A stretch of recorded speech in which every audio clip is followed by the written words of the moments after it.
কিরে গান বন্ধ করলি কেন?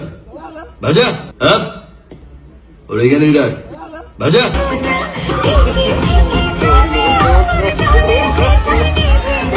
ঠিক আছে।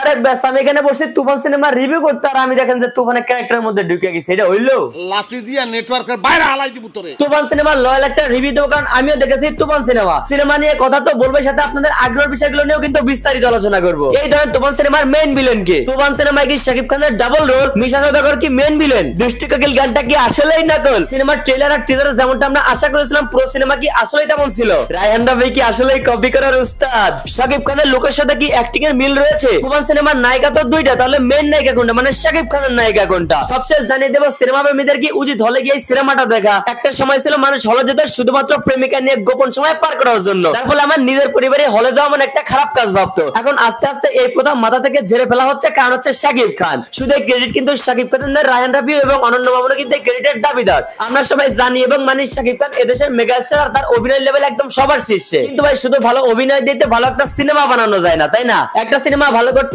ভালো একটা গল্প, ভালো একটা মেকিং এবং দর্শকদের চাহিদা থাকা দরকার। এমনটা কিন্তু করে দেখেছেন আমাদের রায়হান রাফি তুফান মেক করে। শাকিব খান কিন্তু জীবনে বহু সিনেমা করেছে, কিন্তু সেগুলো তুফানের ধারে কাছেও নাই। তুফান থেকে প্রমাণিত ভালো একটা সিনেমা বানাতে ভালো একটা গল্প, ভালো একটা মেকিং এবং ভালো একটা অভিনেতা লাগে। আবার ভালো অভিনেতার জন্য ভালো সিনেমা করার জন্য কিন্তু একজন ভালো পরিচালক লাগে। আমি ঈদের দিন সকালে ফার্স্ট শো দেখেছি আমাদের রাজবাড়ী সিনেমা হলে, যার জন্য একটা রিভিউ তো দেয়াই যায় আপনাদের উদ্দেশ্যে, তাই না? কিন্তু কোনো টুইট বলবো না কিংবা স্পয়লার দেবো না, তাহলে আপনাদের মুভি দেখার আগ্রহ হারাই যেতে পারে।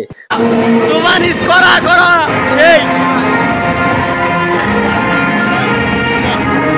প্রথম প্রশ্ন, সিনেমার মেইন ভিলেন কে? যিশু, আফরান নিশো নাকি মিশা সওদাগর? উত্তর হচ্ছে এই সিনেমাতে যিশু অথবা আফরান নিশো কেউই নাই, কিন্তু মেইন ভিলেন মিশাও নয়। এইটুকু আপাতত ক্লিয়ার করলাম, এবং মেইন ভিলেন দেখতে হলে আপনাদেরকে সিনেমা হলে যাইতে হবে। আপনাদের দ্বিতীয় প্রশ্ন, এই সিনেমায় কি শাকিব খানের ডাবল রোল রয়েছে? এটা উত্তর কিন্তু আপনারা যেমনটা ভাবতেছেন সেমন না হইতে পারে। আবার যদি এটা বলে দিই তাহলে আপনারা সিনেমা দেখার আগ্রহ কোথায় পাবেন? তৃতীয় প্রশ্ন হইতে বলেই তো দিলাম, মিশা সওদাগর মেইন ভিলেন না। 4 নম্বর প্রশ্ন হইতেছে ভাই দুষ্টু কোকিল গানটা কি আসলেই নকল? আর ভাই আপনারা কোনটার সাথে কোনটা নকল বলতেছেন, নাকি সেই গানটা শুনি তো।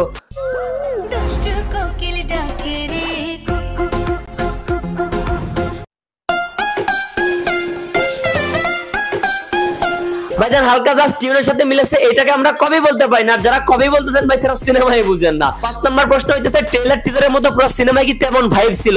উত্তর হইতেছে ট্রেলার আর টিজারে ভাই কি দেখছেন আপনারা? কিছুই দেখেন নাই, ওর থেকে 100 গুণ আছে সিনেমায়। 6 নম্বর প্রশ্ন হইতেছে ভাই রায়হান রাফি কি আসলে কপির ওস্তাদ? উত্তর হইতেছে ভাই পুরো সিনেমাতে কোথাও কোনো জায়গায় কপি মনে হয় না, কিন্তু কিছু কিছু জায়গায় বলিউড, তামিল এবং অন্যান্য মুভি থেকে অনুপ্রাণিত মনে হয়েছে, এটা কিন্তু বোঝা গেছে। কিন্তু ভাই এটাকে কপি বলা যায় না। যদি আমরা কপি কোনো হিসাবে ধরেই নেই, যারা বলবে তারা চাইলেও এমন কপি করে একটা তুফানের মতো সিনেমা বানাইতে পারবেন এবং ভর আনতে পারবেন না তুফানের মতো। 7 নম্বর প্রশ্ন হইতেছে শাকিব খানের লুকের সাথে কি অ্যাক্টিং এ মিল আছে নাকি পুরাই ওভার অ্যাক্টিং লাগতেছিল? উত্তরটা হইতেছে ওনার যে লুকটা ফুটে উঠেছিল মূলত ওনার অ্যাক্টিং এর কারণেই। আর ওনার জায়গায় আমাদের দেশের অন্য কোন নায়ক হলে এই সিনেমা যতই ভালো হোক ফ্লপ খাইতো ভাই। সবথেকে অ্যাটিটিউড লেভেলটা ভালো লাগছে, আর লাগছে মদে গ্লাস নানোটা।